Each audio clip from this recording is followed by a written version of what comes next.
All right. Welcome in, everyone. Welcome in. Glad to have you here. Sorry, I'm running just a wee smidgen late, but we'll go ahead and hop promptly into things so that it doesn't, so we don't lose too much time. Looks like we got our sounds are good. All right. Everything seems to be good. So let's go ahead and do our intro and get started. Greetings, friends, and welcome to Enigma Night Gaming. My name is Liara, and I will be your guide in today's adventure.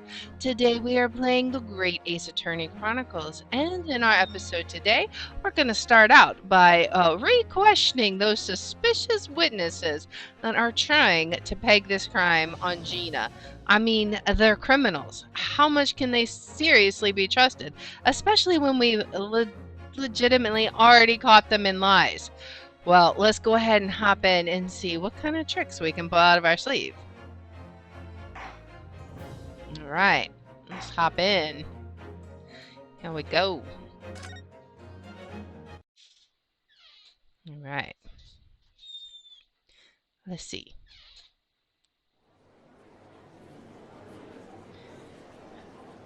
Hello, hello. What are we going to be doing? Order, please. Let us resume proceedings.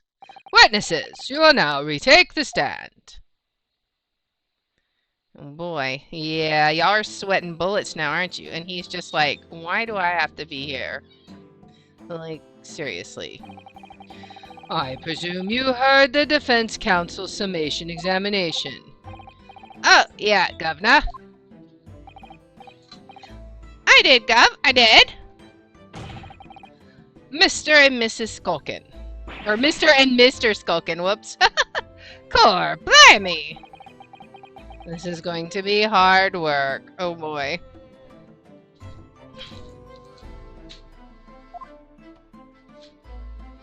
Alright. Earlier in this trial, you gave the following testimony about your actions after you entered Windibanks. Well, it was bedlam soon as it weren't it? It was, Nash, it was. Didn't even have time to pull me dukes out of me Lucy lockets. However, that was a lie. And we caught you in it. You brothers. Core, blimey! On the night in question, you rifled through the items on the victim's counter. We never done nothing of the sort. How'd you figure that out? They're like saying the opposite things.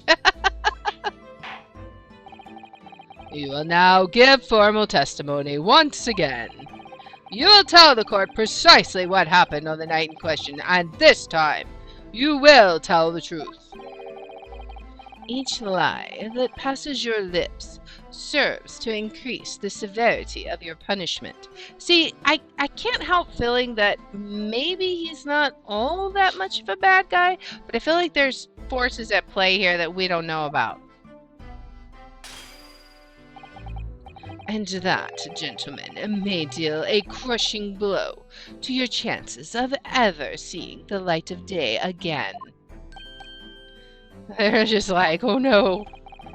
A thought worth pondering, perhaps. Say no more, Governor. We hear ya. We'll bob, we'll squeak, we'll peach. Oh boy. What lies can we catch them in now? Illegal entry, the whole truth. Alright, we did knock a few things over, but we weren't rifling for nothing. It was when we heard the gunshot, see? It made us both jump and all the stuff went flying. Lumia didn't have to give me a fright. We was thinking the shooter'd come out the door and get us next. We stuck everything back where we found it and scarpered straight into him in the black. We couldn't have shot the pawnbroker, see? We'd never even had a chance, did we? Don't know about that. So you admit the defense's accusation. You did indeed ransack Mr. Windibank's countertop on the night in question. Not ransack, Governor, no. That's right, Nash, that's right. It's more like we tied it up, yeah. He's like, why am I dealing with idiots? Sorry. By their own admission, these brothers entered the pawnbrokery under dubious circumstances.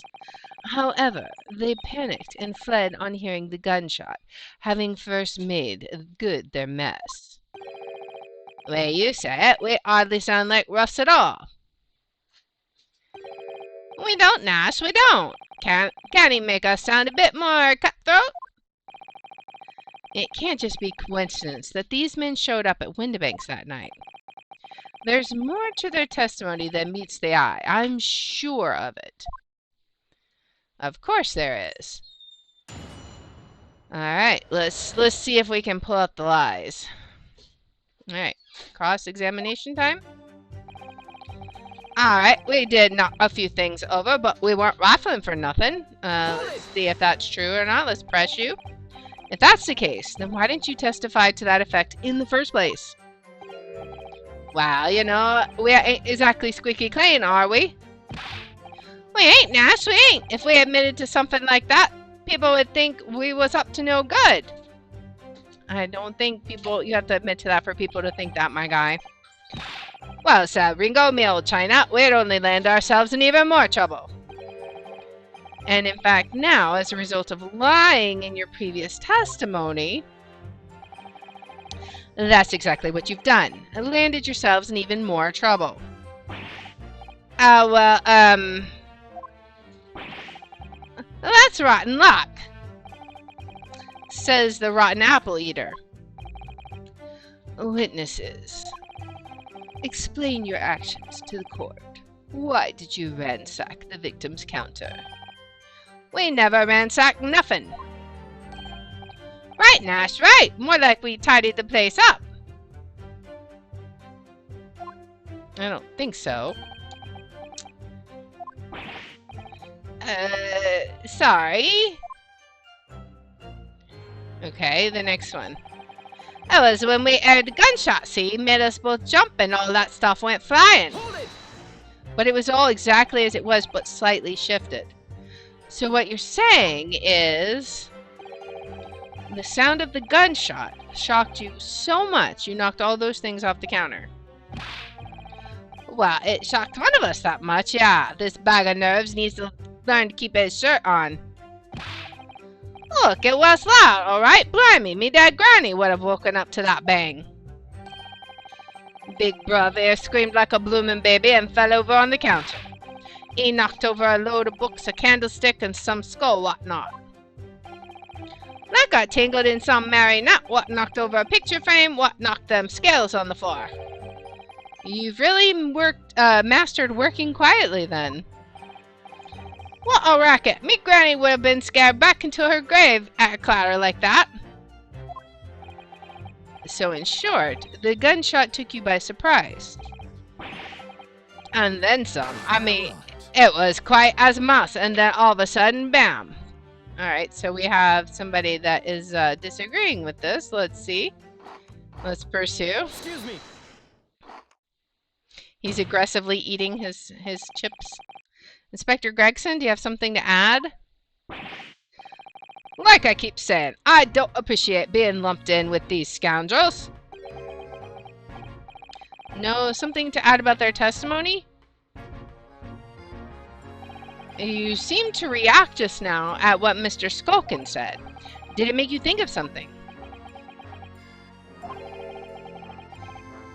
It's probably nothing, of course. I wouldn't even bother to mention it, only... Well, the fact is, cases don't get solved if you ignore the little details. How about just tell us what's on your mind? I mean, that'll help a lot. As you know, we brought these fellows into the yard for questioning last night, and the statement they gave then told a slightly different story to what they're saying now. Uh-huh, 'cause you're lying. Did it? You claimed you heard the victim shouting something out before the gunshot. Might have, Gov, might have. Does ring a bell now you mention it. Granted, it's only a minor detail, but still. I can't help feeling like perhaps you've been a bit sloppy with testimony here, eh, fellas? If I discover the witness's testimony has been any more sloppy than it has hitherto proven to be, I shall be forced to bring the very harshest punishment to bear against them. Easy, easy. We'll get it right this time. That's it, yeah. It's all coming back to me now. Then speak. Supplement your testimony with whatever details have miraculously returned to your questionable minds, sirs. Right you are, Gov. And just before the gunshot, we heard a voice yelling out, "Give me that gun!" Hold it! Alright, let's find out whose voice that was. So, in fact, you heard the voice and the gunshot almost simultaneously? We did, Gov, we did. Although, I suppose, if you're being honest, we heard a kind of wavering voice before the yell and all.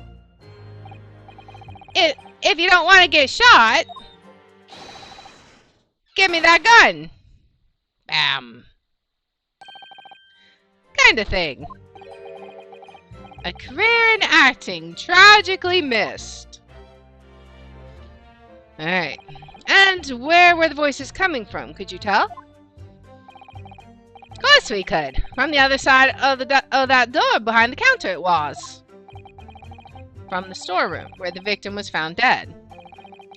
And the voice you heard, it was that of the victim, Mr. Windibank? Ah, me granny's life, course it was. On his granny's life, course it was. So that would mean that you both knew Mr. Windibank and the sound of his voice?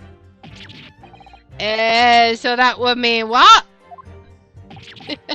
What, Nash? What? Any ideas? Yes, Counsel, indeed it would. They're sweating bullets again.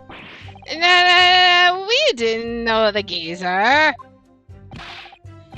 must bust in the night when that bloke in all the fancy clubbers giving us the evil eye.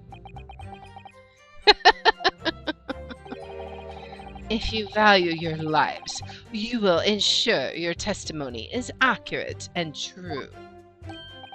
Oh, me granny's life it is. On his granny's life it must be. It's a good job his granny's dead. I mean, you agreed. To summarize then, immediately after hearing the voice of the victim, you then hear the gunshot, causing you to stumble and upset items on the counter, scattering them on the shop floor. And make it sound like we're clumsy. Don't forget we tied it up like good little boys. Anyway, the way I see it, the bloke what owned the place was holding a gun, so he should have just fired instead of yelling at the girl. Lumia didn't have to give me a fright. We was thinking the shooter come out the door and get us next. We stuck everything back where we found it and scarpered straight into him in the black. Hold it! I think I missed a press. We'll have to go back. Yes, whereupon you fired a shot from your own gun at Mr. Herlock Sholmes. Oh, we was a bit hasty there. We was, Nash, we was. Truth be told, I was already shaking like a leaf when you lot turned up. If you're shaking like a leaf, don't put a loaded gun in your hand. Good advice, miss, good advice.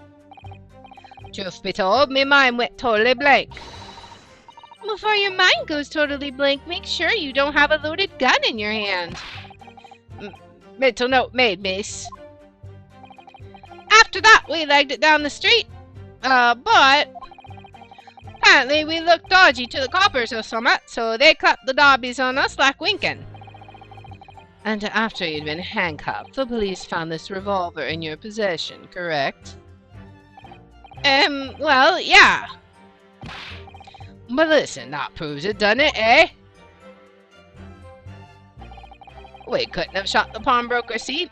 We never even had a chance, did we? Is that true? And why should we believe that? Eh? What? Well, 'cause it's truth, isn't it? The place was totally empty when we went in it. At that time, the victim was already in the storeroom, having been forced to open the door by the accused who had a gun to his head. I don't know about that. In other words, on the night in question, these two witnesses never even laid eyes on the proprietor of the pawnbrokery, Mr. Windybank. Correct. You've got it, mister! Down to a T.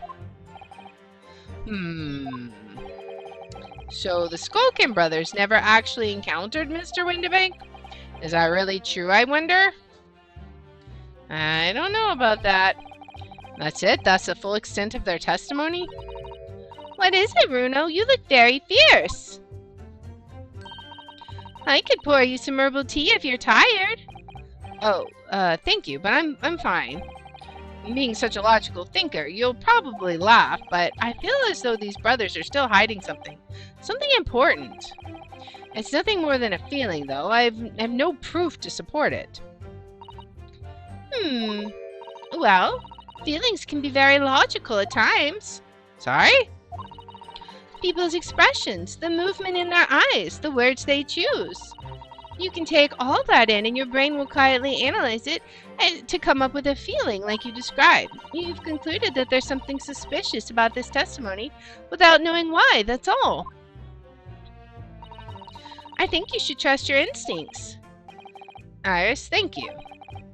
Sometimes I think if she's 10 years old, I must be 5. Alright, we did knock a few things over, but we weren't rifling for nothing. Hold it! If that's the case, then why did... Okay, this is a repeat now, right? Let's skip around to the bit that I think we skipped, right? Alright. Landed yourself in more trouble. Rotten luck, says the rotten apple eater. Explain your actions to the court. We never ransacked nothing. Alright. Tidied up. Alright. So, what else? Just before the gunshot, we heard a voice yelling out, "Give me that gun." Okay, we already pressed on that. But what owned the place was holding a gun, so he should have just fired instead of yelling at the girl. Hold it! You're saying that Mr. Windybank had a gun in his hands. Oh yeah, bet that was a sight, eh? The two waving them guns at each other must got it pretty heated. I mean, just before he shot it out, we heard the geezer say, "If you don't want to get shot." Didn't really sound like he meant it, mine. More of an empty threat, you could say. Mr. Windybank was known to keep a revolver on his shop counter at all times. But there was only one gun found back there. If they both had guns, something not right here. People say that to protect the articles in his keeping, he'd readily put a bullet in someone's head if required. That someone being himself, of course. Good grief! Extraordinary devotion indeed, if alarmingly misguided. Wow, it certainly sounded like he was ready to pull the trigger the other night. Only the person he was gonna shoot beat him to it. Cooked his goose proper. But he wished he'd squeeze the trigger instead of wasting time shouting, "Give me that gun." And it was directly after those words that you heard the gunshot? That was more or less at the same time, Gov. Give me that gun. Bam! Kind of thing. Yes, a career in acting. Yes, very tragically missed. Okay. So, then we heard the sound of someone hitting the deck before everything went dead quiet. After that, we done a slapdash job tidying the place up. Something is definitely off here. Look, man, it didn't have to give me a fright. We was thinking the shooter come out of the door and get us next. Hold it! Did we press on this? So you didn't try to open the storeroom door then? Not on your life. It went deathly quiet after that, it did. Put the wind right up me. But anyway, the door was locked, weren't it? No way that was opening. Yes, of course. It was locked from the inside, or so we've been led to believe. It was, Gov. It was, from the inside. Right, so we had no way of knowing what was going on in there, did we? That's not true, unless there was some other way to get a view of the inside of the storeroom. Like through the keyhole, or a spy hole, perhaps. Don't ring no bells, no light, no lights. We had to cut and run before we noticed anything like that. Hey, Math, welcome in. We're still cutting our teeth in this game, see? But one day, we'll really cut the mustard. Please cut it out. But as we know, behind that door was the victim's lifeless body, with the accused not 2 feet away. Yes, unfortunately, Gina was in there, unconscious, with the gun in her hand. To confirm, would it be correct to say that neither of you set foot inside the storeroom? That's right, Gov, that's right! Couldn't have, even if we wanted to.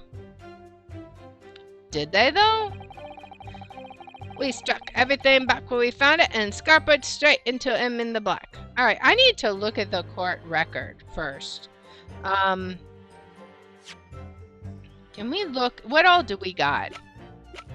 We have so much stuff, it's ridiculous. Alright. Let's look at this. So, there's apparently nowhere to get in except for the one room. Didn't we have another map, I wonder? I don't know. Let's look at our collection of unknown green blood. This was Thrice Fired Mason, and this was Pop Windabank. Okay. So how did this happen? Like, who got shot here? I mean, is that supposed to be Sholmes's blood? I don't know. Let's see. What else do we have? We have Windabank's gun and the Skulkin brothers' gun. Is there anything about this? Like, so there's ammunition still loaded in 5 of this revolver's 6 cylinders. Yes, which leads us that only a single shot has been fired from it. Exactly. The bullet that hit Hurley, in fact, isn't it? Yes, it happened almost as soon as we'd walked through Windabank's door. I'll make those brothers pay. Alright, so that's basically it for that. This was the post-shooting photograph.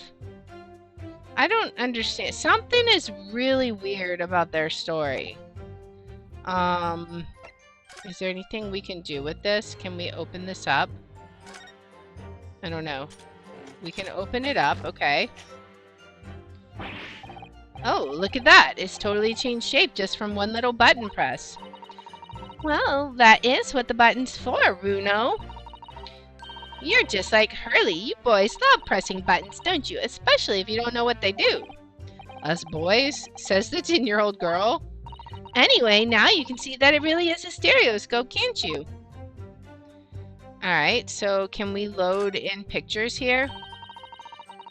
You have to pop your 2 prints in here to start with, you see? And then when you look through the eyepieces, you can see the image in 3 dimensions. The important thing to get right is the position of the 2 prints. I don't know who came up with the idea of a stereoscope, but it's really quite fascinating. Okay, so I don't know if there's anything else to observe from this. I don't see any blood stains on it or anything that we could examine. So let's go back. What else do we have? See, this just doesn't make any sense. If he was shot, why was he shot in the back? That's... If they're facing each other down, he would not have been shot in the back. Okay, so we need to find the state we can present that to, right? The statement. We couldn't have shot the pawnbroker. See, we never even had a chance, did we? I think they must have. But how? That is something I'm not sure. Okay, let's go through one more time and let's see. It's something about facing him down. It's gotta be. I don't know. Alright, so let's skip this. This is the T again. We've got some... I'm getting an idea of what it is that's wrong. So, we gotta find the statement that is contradictory, right? Alright, so let's see. We'll try this again. Which statement will it be? Alright, we did knock a few things over, but we weren't rifling for nothing. And just before the gunshot, we heard a voice yelling out, "Give me that gun!" Okay. Hey, Toad, we'll come in. Alright, I don't think it's that statement. But what owned the place was holding a gun, so he should have just fired instead of yelling at the girl. That one is suspicious. If he had a gun, how did he get shot in the back? Do we present to this statement? Maybe. This is statement 3. Let's keep that in mind. Little man didn't have to give me a fright. We was thinking the shooter come out the door and get us next. We struck everything back where we found it and scarpered straight into him in the back. Okay. We couldn't have shot the pawnbroker, see? We never even had a chance, did we? Alright, I'm gonna try presenting to this statement. What's the newspaper? This was pawnbroker perishes. Alright, I don't know what that might come in relevancy eventually. But I think right now, I don't know, I feel like it's got to be this statement, right? Or it's got to be... We're going to get it wrong. It's going to be... Okay, yeah, it's clearly at odds with this piece of evidence. That's not correct. We're almost out of stuff. Oh my goodness. I failed to see the connection. Alright. Let's... Would you kindly desist from that wide-eyed, panic-stricken look you're wont to wear? But it's the only panic-stricken look I know. Alright, let's try it to the other statement, right? We've got to find it. We're running out of options, right? Alright, it's got to be the fact that he was shot in the back. But let's do... If he had a gun and he was facing Gina, how did he get shot in the back, right? So let's present it on that one. Alright. So that was statement 3. Okay. So this is the statement that we want to try and present for, right? Hopefully we're right. We're running out of options. Let's try this one. Objection. Let's see. So you're saying, and we got it right, nice, that on the night in question, the victim, Mr. Winterbank, was wielding a gun. Is that correct? That's it, Gov. You got the picture. It has, Nash. It has. No question.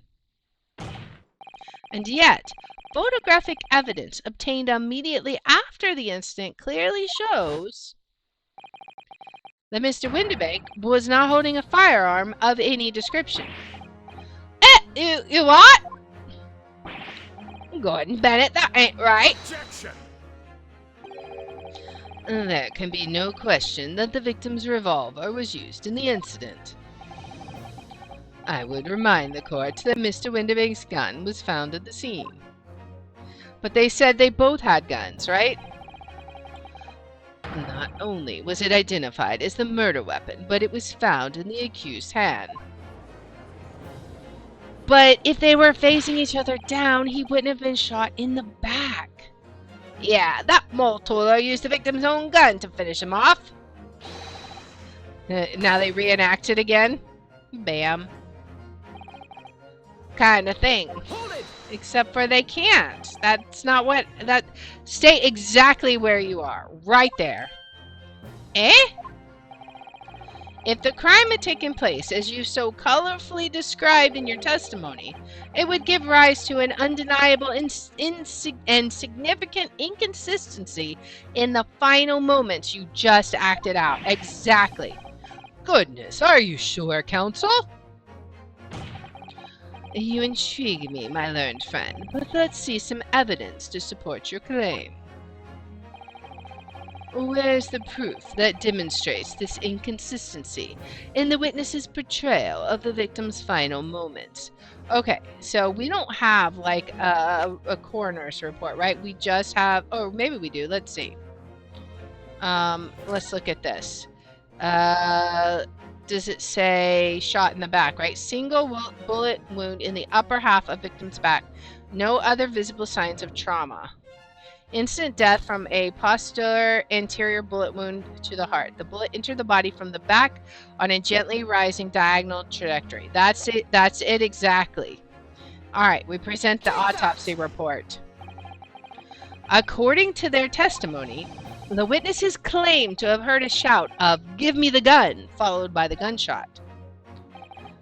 Indeed, with the two events happening almost simultaneously, or so we've been led to believe. Yes, that's right. Now, if that testimony is true, it would mean that at the moment of death, the victim and his attacker would have been facing each other. However, in the autopsy report, it clearly states that the victim died instantly after being shot from behind. So, as I stated before, there is an undeniable inconsistency in your testimony, Mr. and Mr. Skulkin. Yeah, of course there is, because you're a big bunch of liars. But it's the God honest truth. No? It is, Nash, it is. When it was shot that night, the shopkeeper had a gun in his hand. We saw it with our own bleeding eyes. Did I hear you right just now? You actually saw Mr. Winterbank holding a gun. I mean, y'all said you didn't see Mr. Winterbank. What? Something like that might have slipped out. I mean, you literally testified earlier that you'd never seen him. Ladies and gentlemen, you have all just heard the admission by these two witnesses that on the night in question they actually saw with their own eyes the victim wielding a gun, which can only mean that despite their testimony to the contrary, the Skulkin brothers must have encountered the victim in person. Nash,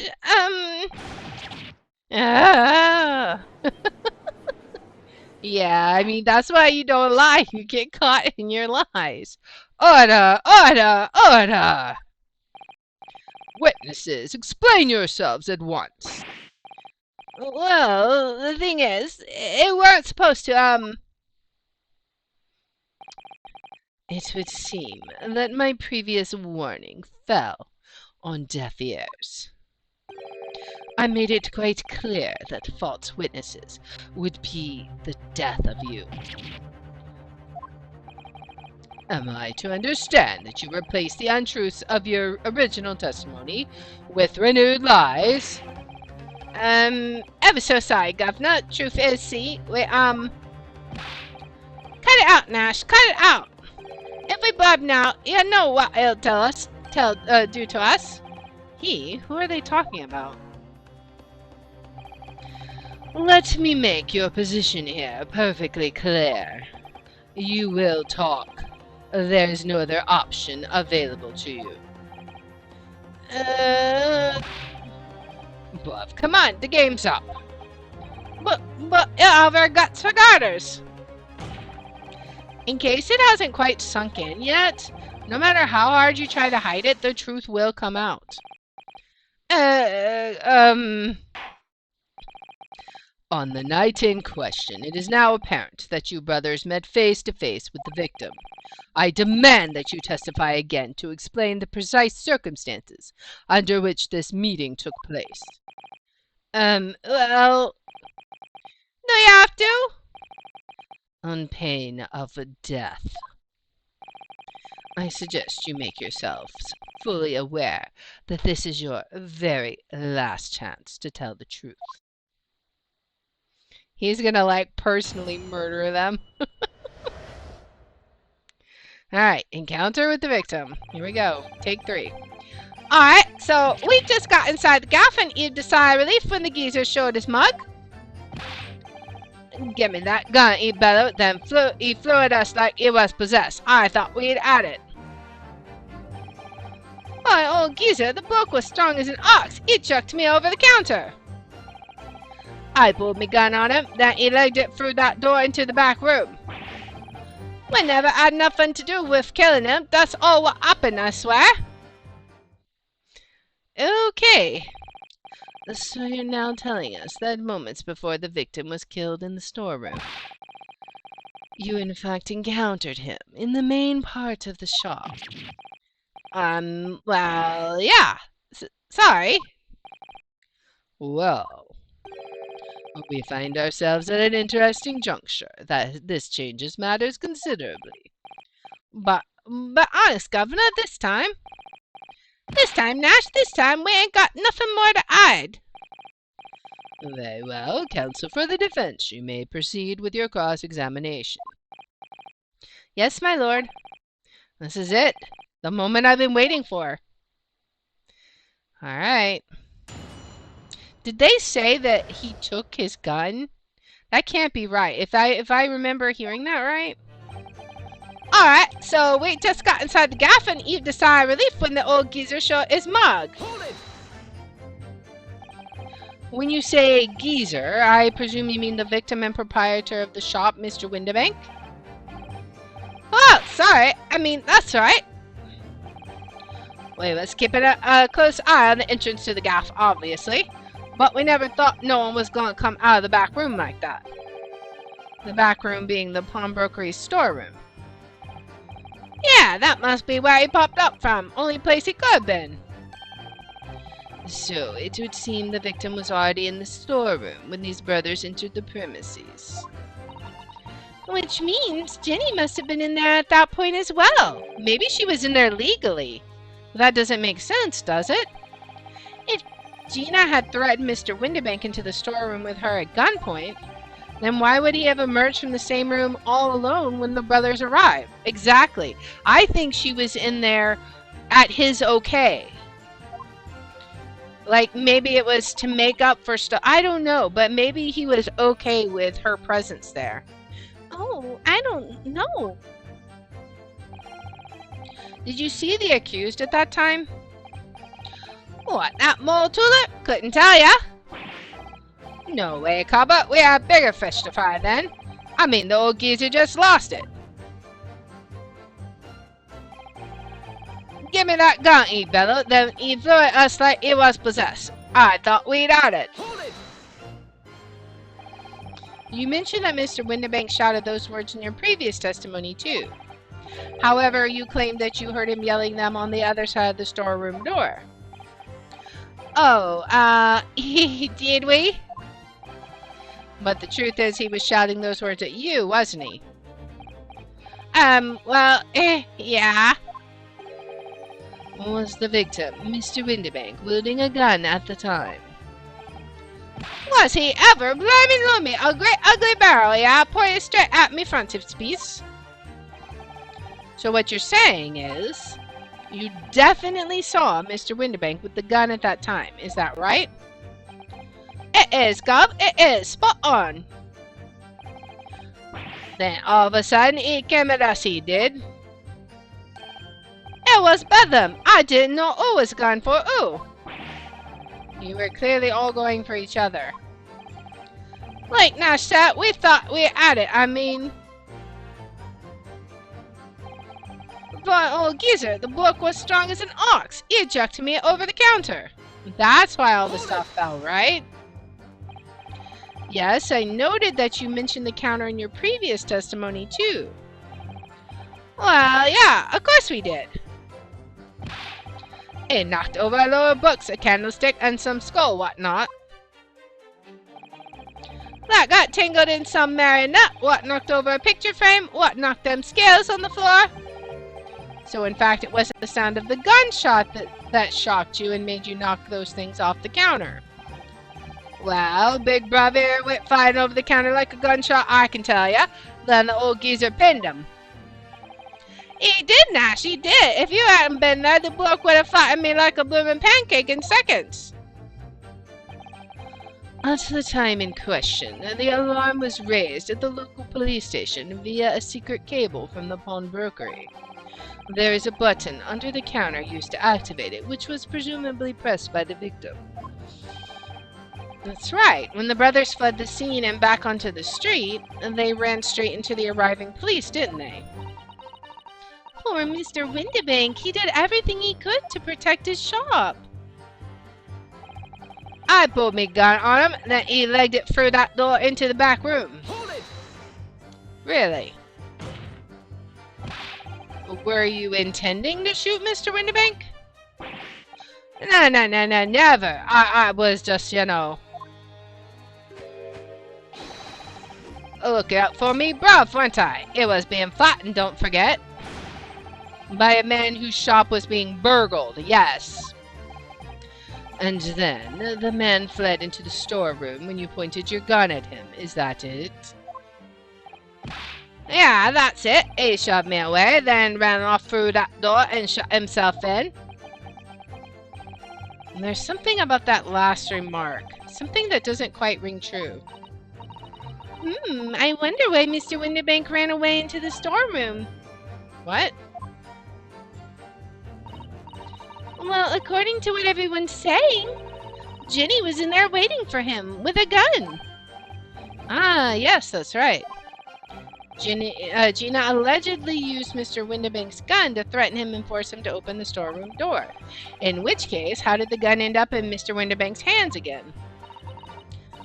I have no idea, but that is strange, isn't it? This little inconsistency could be significant. I should make a mental note of it. Look, the point is, me and my bruv here... That's right, Nash, that's right. Me and me bruv here... We never had nothing to do with killing him. That's all what happened, I swear. Hold it! You say you had nothing to do with it. Nothing at all. Nothing, Gov, nothing. The old geezer went in and shut himself in the back room, didn't he? Locked it was from the inside. We know it was because we tried to open it. But it's a decent door, that one, good and strong. Wouldn't budge an inch. So, in the end, the situation remains unchanged. Except it doesn't. Inside the storeroom with the pawnbroker, there was only one other person. The sole person who could have possibly shot the victim. The accused, Miss Gina Lestrade. It would indeed appear so.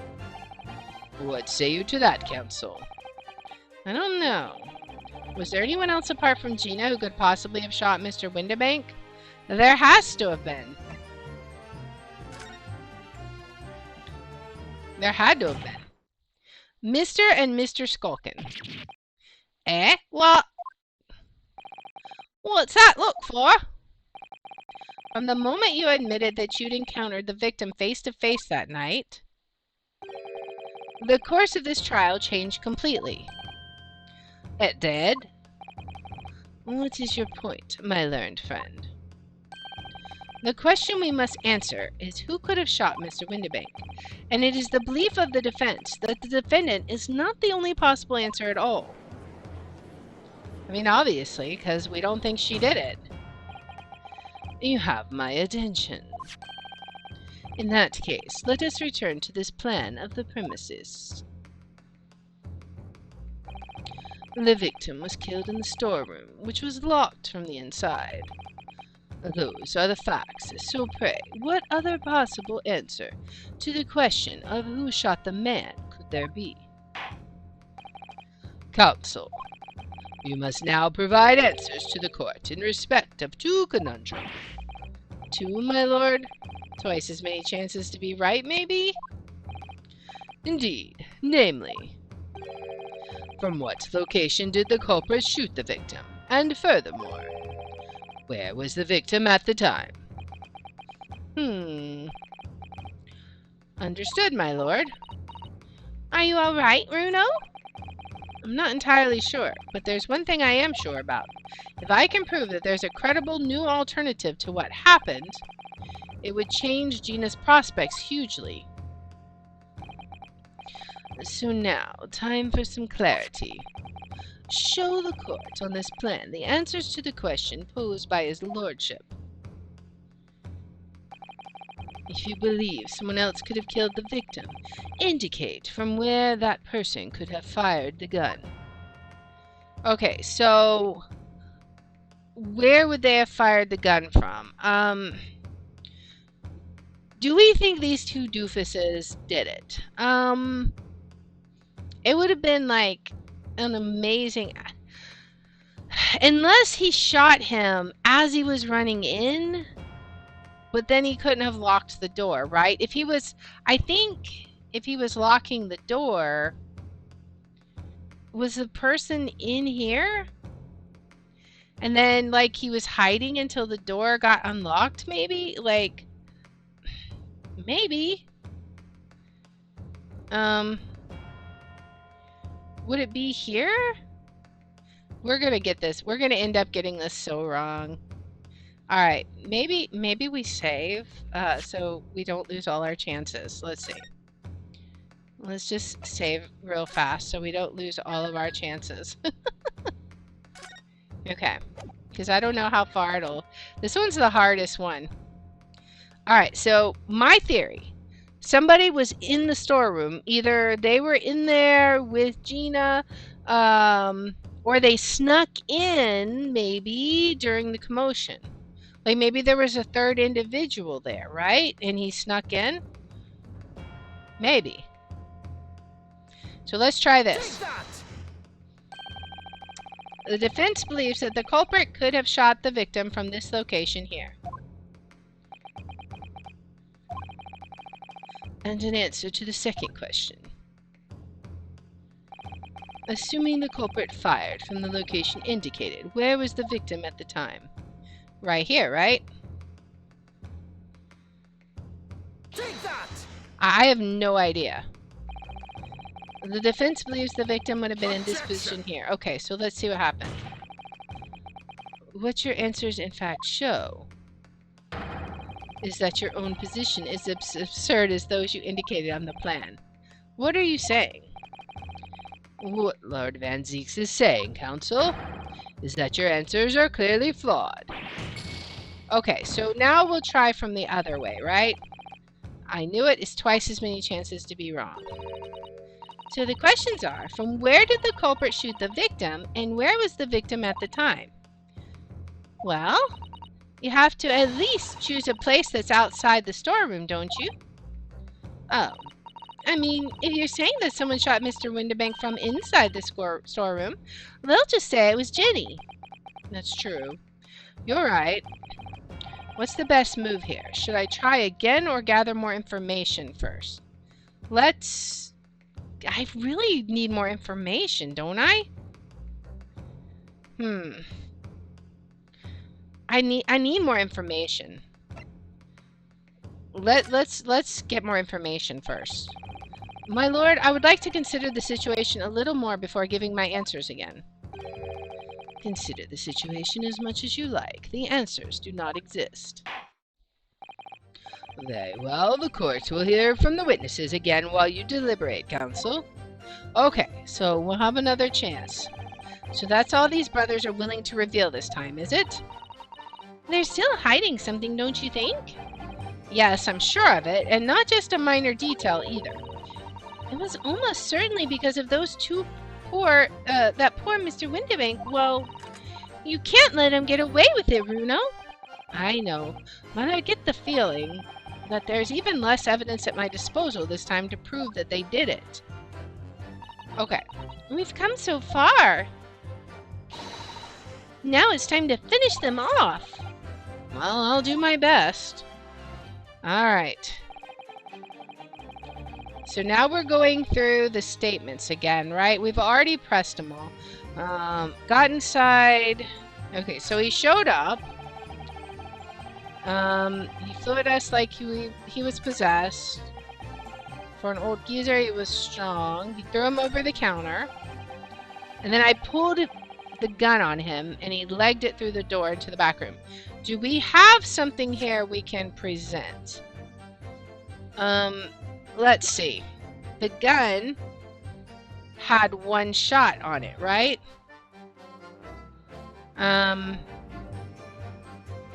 Do we present this? Objection. We might lose our point. Okay. Okay, so wonder what happens now that we've lost all our points, right? Let's see. Let's see what happens. Do we just lose? Thank you, councils. I've seen enough. According to the powers vested in me by Her Majesty the Queen, I declare no further examination necessary. As such, I shall be requesting the final decisions of the members of the jury. Are you all ready, Mr. Foreman? Absolutely, my good sir. Alright, he's going to be guilty. Then please announce your findings to the court. Guilty. Of course. Guilty. Guilty. We lose. Oh no! Guilty. Guilty. Alright, they're all guilty.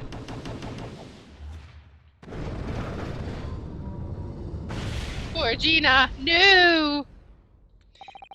I hereby declare the defendant, Miss Gina Lestrade, guilty. No. Ladies and gentlemen of the jury, I applaud your considered and expedient deliberations. Court is adjourned. Was he really not going to give us a retry? Oh no! We gotta do it again. Let's retry from this scene. Yes, so start the current scene over again. Will we get more points? Let's see. Hopefully we will. Okay, we do. Good. It starts over. Alright, so let's try this again. Give me that gun. Chucked me over the counter. I pulled my gun on him, then legged it through the door. Then he legged it through the door. Okay. Do we have something we can present? It's not the gun, obviously.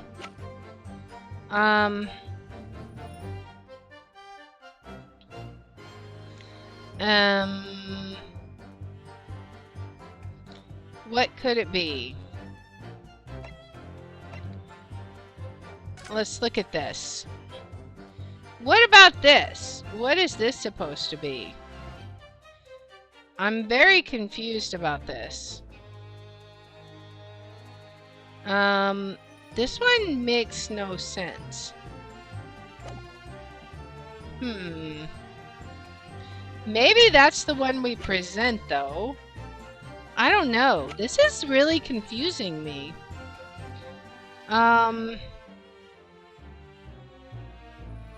Alright, let's just wait for now. This is the one that it said it was suspicious, right? We never had nothing to do with killing him. That's all what happened, I swear. Alright, let's see. So that's all these brothers are willing to reveal this time, is it? They're still hiding something, don't you think? Yeah, okay. So they are still hiding something. What do we gotta do?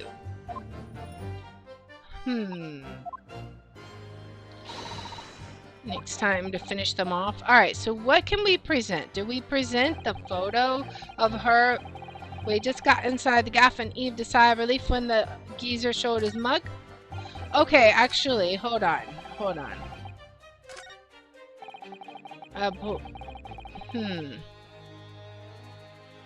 Okay, but wait. Let's present that picture. Why would he go into the back room to escape one person with a gun, just to face another person with a gun? Maybe? Let's just consider the implications of that statement for a moment, shall we? What implications, counsel? Nothing strikes me about it. Exactly. There's nothing striking about it. What does strike me is your propensity for the inane, however. Oh, I thought we were onto something. I need to clear my head and come at this again from a different angle. Alright. I pulled my gun on him, then he legged it through that door into the back. room. We never had nothing to do with killing him. That's all what happened, I swear. Okay, so let's go very careful. We might need to press again, right? Because I'm really not sure where to go with this. Let's try it again and see what we got. Because I'm really not sure where to go with this. Alright. Now it's time to finish him off. Well, I'll do my best. Alright. So let's read again. Alright, so we just got inside the gaff and Eve decided relief when the geezer showed his mug. Okay. Do we press again? Maybe. But let's see.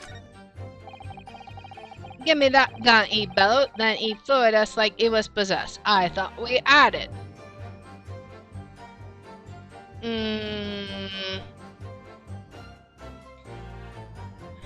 Let's press this for now. You mentioned that Mr. Windibank shouted those words in your previous testimony too. However, you claimed you heard him yelling them on the other side of the storeroom door. Oh, did we? Well, the truth is he was shouting those words at you, wasn't he? Yeah. Alright, so was he wielding a gun at the time? Well, is he ever, blimey loony, a great ugly barrel. Okay. Can we present this? Are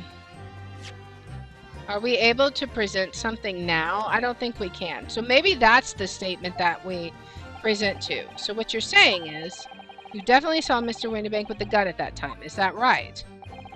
It is. It is spot on. And all of a sudden, he came at us, he did.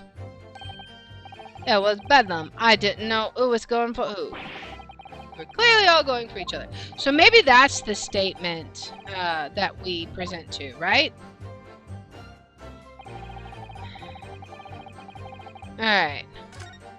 So let's go back and try that other, so that's all the, okay. Let's go back and try and present the picture of the gun on that one, right?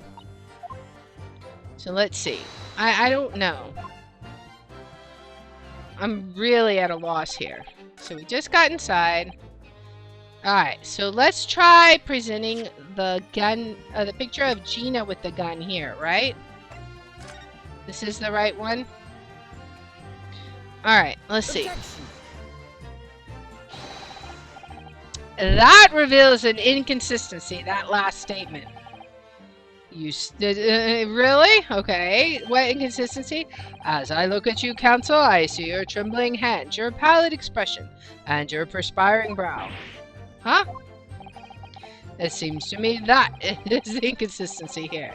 With the misplaced confidence of your assertion. Man, this is so hard! Oh my gosh! Okay, what are we supposed to do? You invited, sir. Alright. Give me that gun. Okay, so we skipped this one, right? Let's press this one. Hold it! Yes, I know that you mentioned the counter in your previous testimony too. Okay. You knocked over a load of books, a candlestick, and yep, that got tangled in some marionette. Yeah. So in fact, it wasn't the sound of the gunshot that shocked you and made you knock those things off the counter. He did. Nash, he did. If you hadn't been there, the bloke would have flattened me like a bloomin' pancake in seconds. At the time in question, the alarm was raised at the local police station. Okay. Alright, that's right. When the brothers fed the steam, they ran into the police. Alright. He did everything he could to protect his shop. There's something... Let's just press all of these, I guess, because there was something here. Were you intending to shoot him? No, never. I was just, you know, looking out for me, bruv, weren't I? Yeah. My man whose shop was being burgled. And then he fled to the storeroom. Yeah. Okay. There's something that doesn't quite ring true. Right? I wonder why Mr. Windibank ran away into the storeroom. Okay. Ginny was in there waiting for him with a gun. Okay, so maybe that's the one that we present the picture for, right? Okay, so let's go back. I don't think we presented the picture here for that one, right? We presented the gun, didn't we? I can't remember. Well, let's try the picture to remind them that she was supposedly waiting in there with the gun, right? All right. So let's get back to it. It was statement 4. I don't know if this is going to do anything, but we'll see. Alright, I pulled my gun on him and then he legged it through that door into the back room. Did we already present that picture? I don't remember. But let's see. Short time before the murder took place. Let's try it. Objection. Okay, so this is just not going to work. Darn it! Ugh. Alright. Darn it. What can we present here? Alright. Let's look. What data do we have? We have the redemption ticket, the paperwork, blood samples, Iris's story manuscript, Mr. Gelded's case note, Windibank's gun. Why would he run if he had the gun? Did we present the gun here?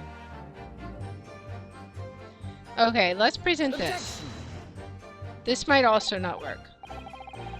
There's clearly... Okay, nothing odd. Your behavior counsel?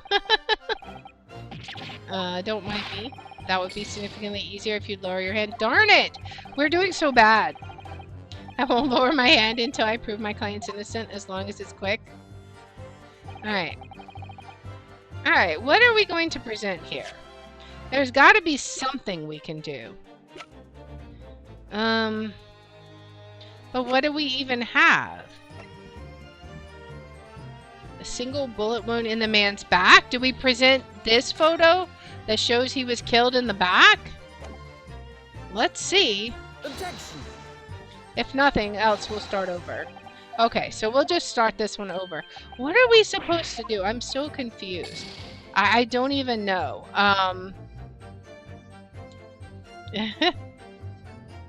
Alright. Let's see. Alright, let's get back to where we were at the beginning. We gotta figure out what we're supposed to do, right? Alright, come on. Yeah. Guilty. Everyone declare guilty. We already know this. Guilty. Guilty. We gotta declare innocent.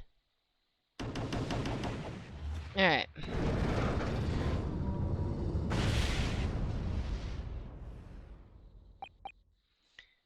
Alright. Yeah, she's declared guilty. No big deal. Alright. Let's go back to it. Alright, retry the scene. Yes. Alright.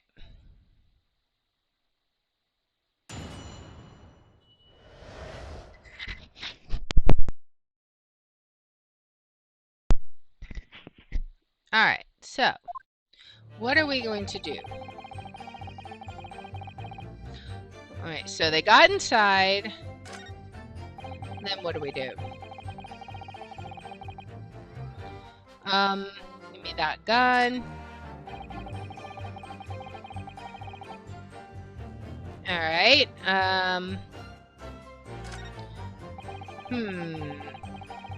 what do we do?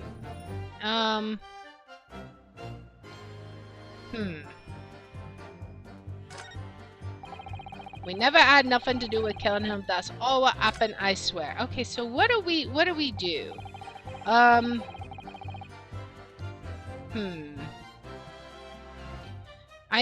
so confused. Let's see.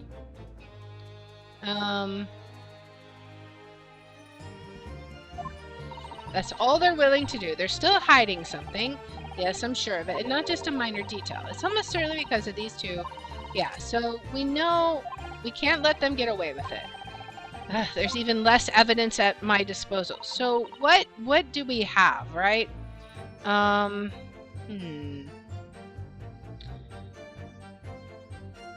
We've come so far.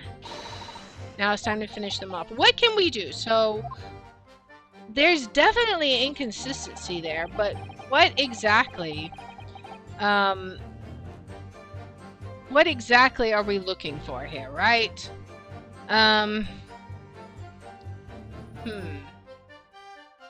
What can we do, right?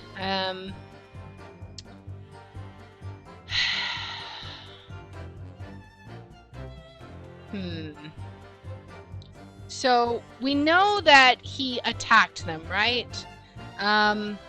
Maybe, okay, so maybe we press again, but this time we just have to use the information that we got about him pulling the gun on him.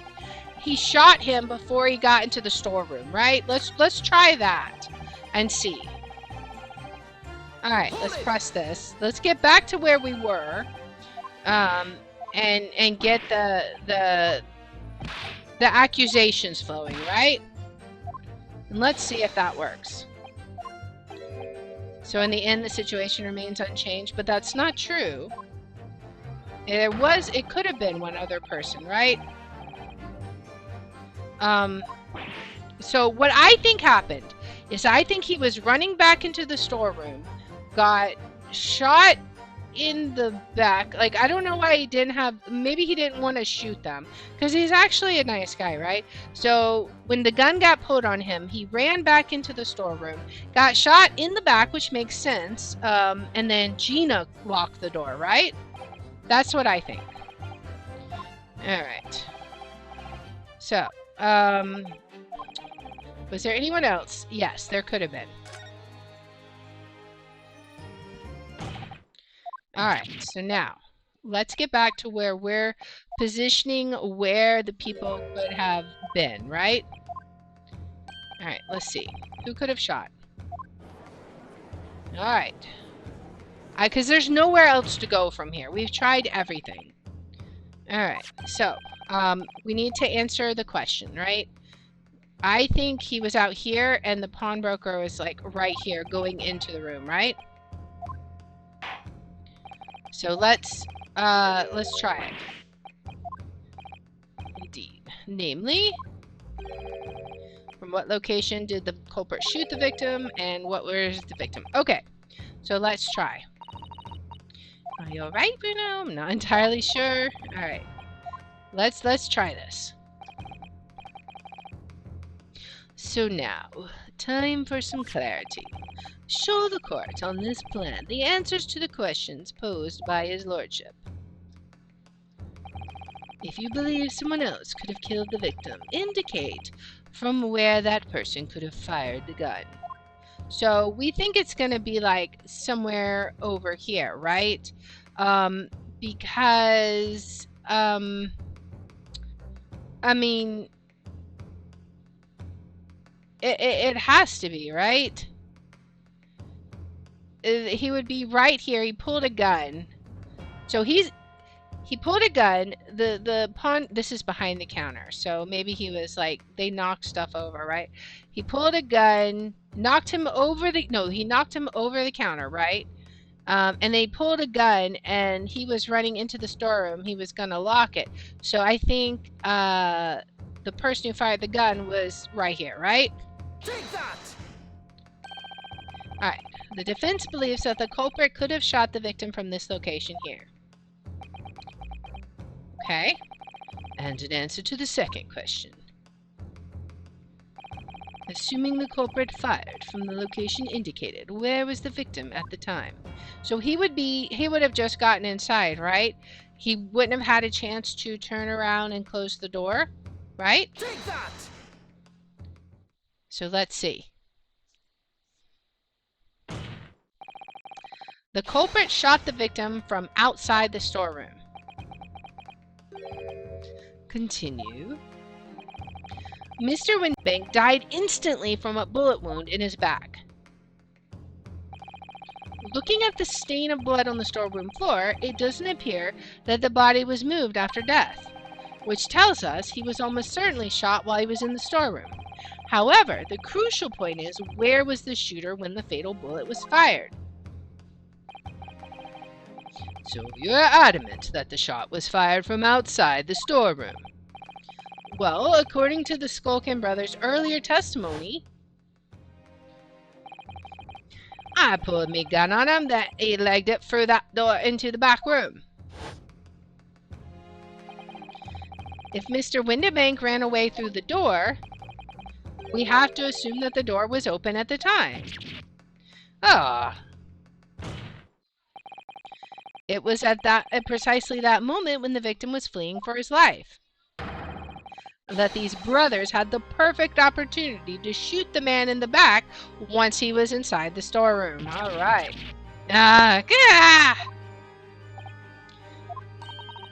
Come to think of it, do you remember what the prosecutor said at the start of the trial?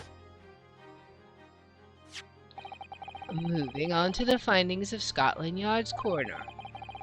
His report states that the bullet entered the body on a rising diagonal trajectory. It means the victim was likely shot by someone significantly shorter in height than himself. So he was on the ground, right?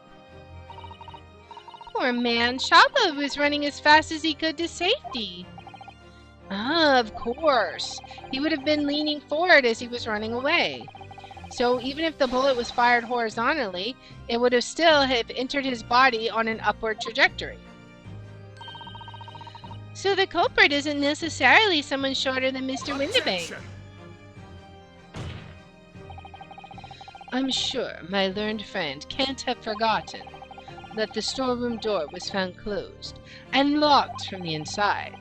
You claim the victim was shot as he fled into the room.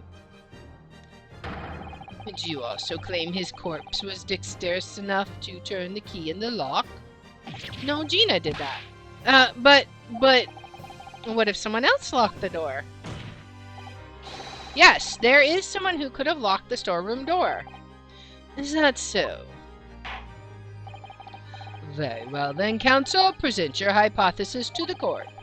In the scenario just described, the defense's assertion is that the victim was shot from outside the storeroom. In which case, who shut and locked the storeroom door from the inside? Well, Gina did, right? Take that! She didn't want to get shot. Obviously, the person who locked the door was the only person inside the storeroom at the time. The defendant, Miss Gina Lestrade. That's absurd. You're suggesting that the accused deliberately engineered the sealed room? For what possible reason? Such actions would only serve to tighten the noose around her neck. I am inclined to agree, I must say. Well, counsel? She didn't want to get shot. I mean, he just got killed, right? Yes, that's a tricky one, that, isn't it? Half-baked notions have no place in my courtroom, counsel. Remember that, please. But of course Ginny would have locked the door. It almost goes without saying, doesn't it? It does? Yeah. Well, if I was Ginny in that situation, I know I would have locked the door as quickly as I could. I mean, those two burglars had just fired a gun in her direction, hadn't they? Oh yeah, obviously. Before the two brothers arrived, Miss Lestrade and Mr. Windibank were in the storeroom together. Now, I don't know what went on between them at that time, but at some point, Mr. Windibank must have heard the intruders breaking into his shop and left the storeroom. Intruders, eh? That's us, bruv! If your theory is correct, that would leave the accused alone in the storeroom. Yes, it would. And then, probably only moments later, the victim fled back through the storeroom door, hoping to escape danger. Hit in the back by the bullet, Mr. Windibank fell to the floor where he was just inside the storeroom. And what we have to ask ourselves now is, what would the defendant have done in that moment? I see where you're going with this. Outside the storeroom was a terrifying killer who had just murdered Mr. Windibank. As soon as that thought struck Miss Lestrade, she slammed the door shut and locked it in order to save her own life. Hold it! But I mean, we ain't the ones who done it. We ain't, Gov, we ain't. You gotta believe us. I mean, come on, we never shoot no one. Objection! That's blatantly untrue. I know for a fact you would. Because before my own eyes, you shot Mr. Herlock Sholmes. There is only one logical conclusion here. Mr. and Mr. Skulkin, your brothers had every opportunity to have been the true perpetrators of Mr. Windibank's murder. Ah.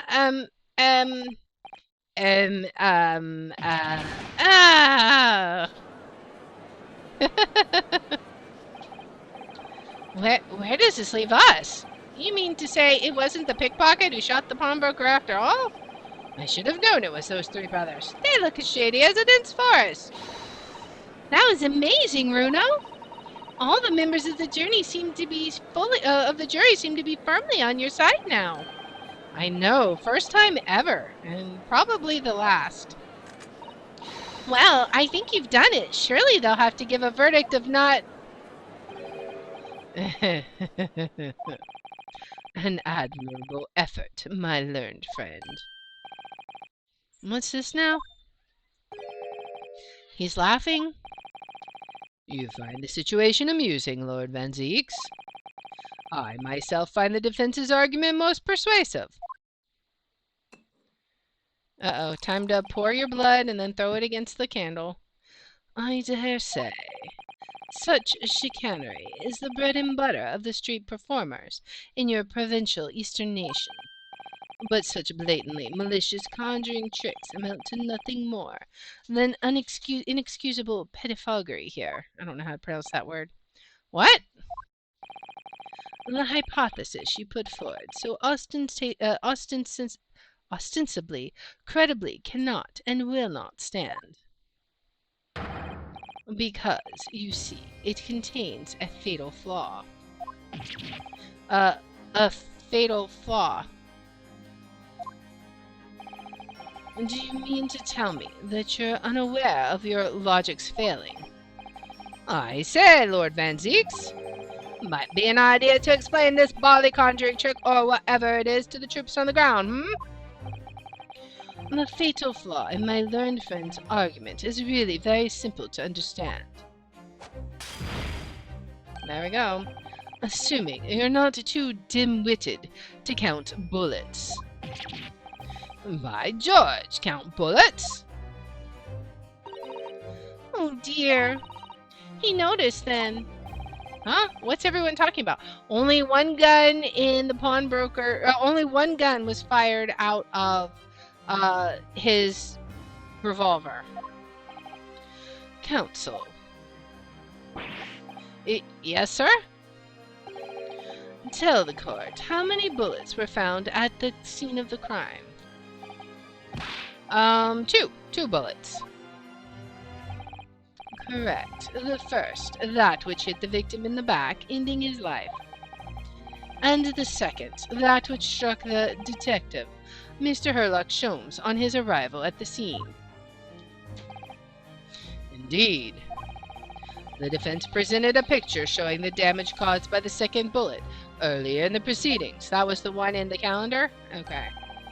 The bullet which injured Mr. Sholmes appears to have passed through his body to strike the calendar.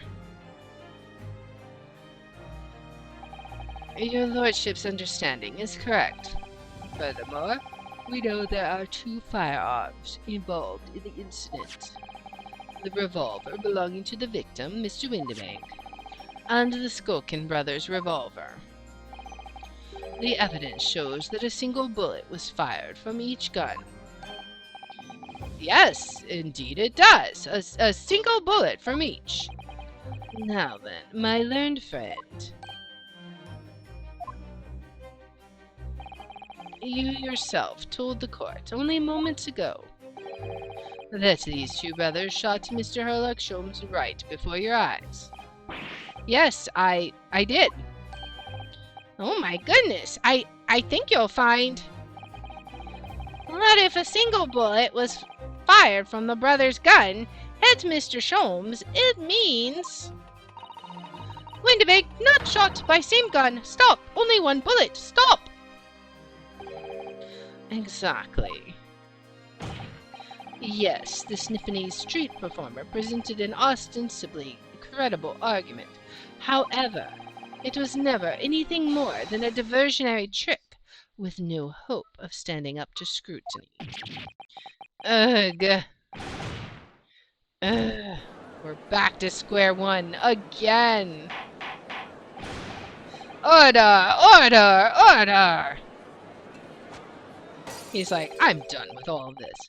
Pray forgive the discourtesy of flinging the dregs of this hallowed nectar into the public gallery. Lord Van Zeeks! But this court needs to open its eyes. The accused, Miss Gina Lestrade, is no ordinary little girl. Despite her young years, she can regrettably no longer be described as a juvenile. No, the person in the dock is far from a law-abiding citizen. She has a past riddled with criminal conduct. The truth is, the accused broke into the pawnbrokery on the night in question with loathsome intent. As we can see beyond doubt in this print which depicts her threatening the victim with the murder weapon. They're getting mad. And I have here in my possession one more piece of evidence the prosecution wishes to present. That's the disc. That disc. We can analyze the blood on it, right? I'll be taking whatever is of McGilda's down to the yard. Thank you very much. No, don't give it to him. It's mine, it is. Mine. I'm sorry, miss, but anything belonging to McGilda has to be taken in as evidence now. Yes, that music box disc. McGilda's music box disc. The very day before the hateful murder of Mr. Windibank, the accused attempted to make off with this article, which clearly doesn't belong to her. And with none of the subtlety of a pickpocket, I might add, by brute force and brazen impudence. Good gracious! Make no mistake, any sympathy for the accused on account of her years is misguided and dangerous. There are no depths to which this girl would not stoop if pushed, no crime she would not commit. The court forgets the fact at its peril. I see. I think it would be prudent to take this music box disc into evidence, counsel, as a grim testament to the defendant's character. Lord Van Zeeks, Inspector Gregson? What? Yes, Inspector. We had a meeting yesterday at the yard with the prosecution service, and, I think it was agreed that the disc wouldn't be used as evidence. What's this all about? Why is the inspector acting strangely? That's the first time he said anything to Van Zeeks at all. I am unaware of any such meeting. But those were the instructions right from the top. The government bigwigs were insistent. Inspector, I am the prosecutor, and I alone determine how to present my case. Has the fluffy been fed?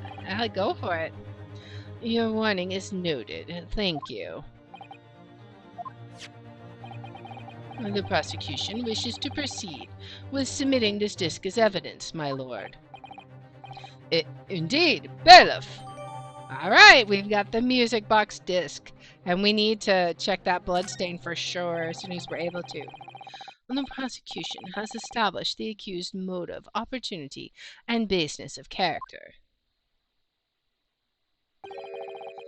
There is nothing more to add. He's gonna bow. Ladies and gentlemen of the jury, I await your informed decisions and rest my case. They're all gonna say guilty and we're gonna have to question them again, right? I don't believe it. I had the jury on my side for once, for all of 5 minutes.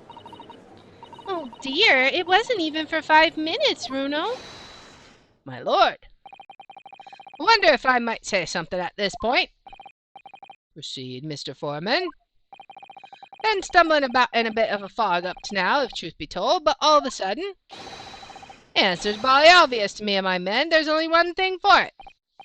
Oh no. Very well, the court will hear from the jury. Ladies and gentlemen, you will present your leanings as the defendant's culpability. Guilty. Guilty. Guilty. Of course. Guilty. Of course. Guilty. Everyone's declaring guilty. Of course.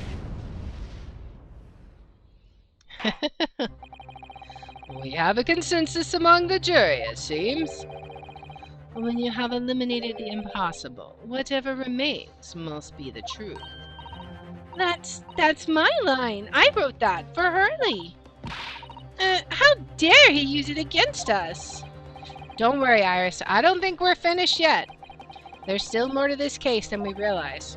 There must be, because there's one thing that I'm absolutely certain of. Gina didn't shoot Mr. Windibank. That's beyond any doubt. Very well. We will proceed with the second summation examination of the day. Mr. Foreman, you and the other jurors ready? Garradeb Squadron is primed and ready for action, sir. Very good. So, ladies and gentlemen of the jury, you will each explain on what grounds you have now determined the defendant to be guilty. Oh boy. So we'll listen to what they have to say. Alright, so the jurors' contentions. Once a rogue, always a rogue, I say. Different breed to us law-abiding citizens. As only 2 bullets were found at the scene, I would say the whole case is done and dusted. You don't need a stereoscope to see the truth here. Every which way you look at it, it was that pickpocket.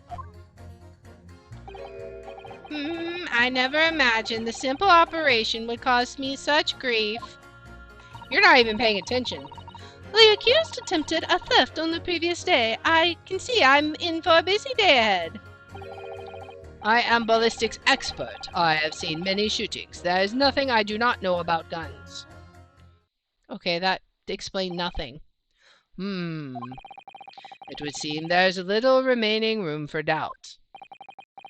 I have to admit, I was rather bowled over by the argument put forward by the chap in black. But when that fell apart like a house of cards, I saw that I'd jolly well been hoodwinked. Well, no more. Ugh, the whole courtroom is turning against me. It's not fair, Iris. That prosecutor's being mean. Just because Ginny's done some things she shouldn't have done in the past, that doesn't make her a murderer. Yes?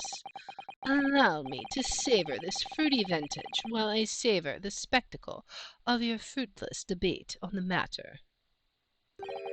Here's to the truth coming out, eventually. Indeed, it will eventually come out. Indeed. That's enough preamble. Counsel, proceed with the summation examination. Slap your face? Yes, my lord. Alright, gotta slap your face to wake you up. The jury examination. Defense's rebuttal. But we're going to stop there.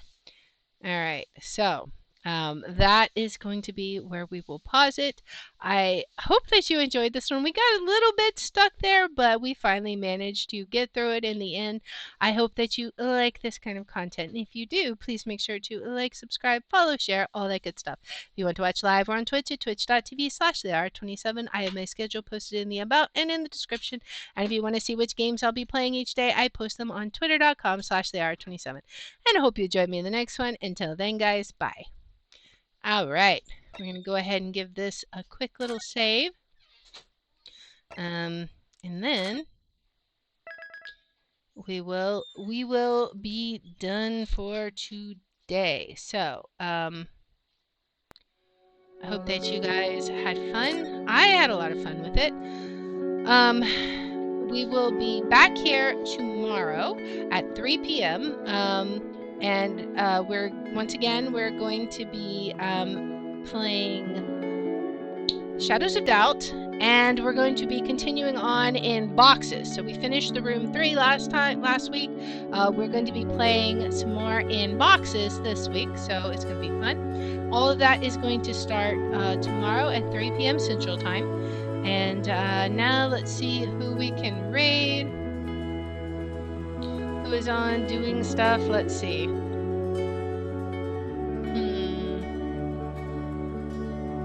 Looking to see what all we got going on. Why don't we raid? Let's see. Who do we want to raid? I'm looking.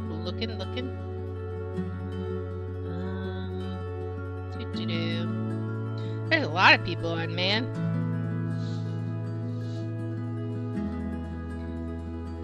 Oh boy. I'm looking and seeing what games people are playing.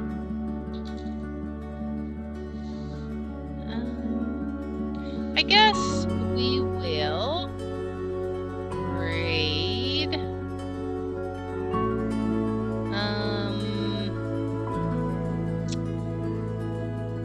Alright, how about some Baldur's Gate 3 maybe? Let's see. Midge 007. We'll give it a try. And we'll see. But yeah, I hope you guys had fun. Oh, you're gonna redeem a hydrate right at the end? Alright, we'll redeem the hydrate. Alright. I've been hydrated. And now on that note, I will see you guys tomorrow, 3 p.m. Central. Bye!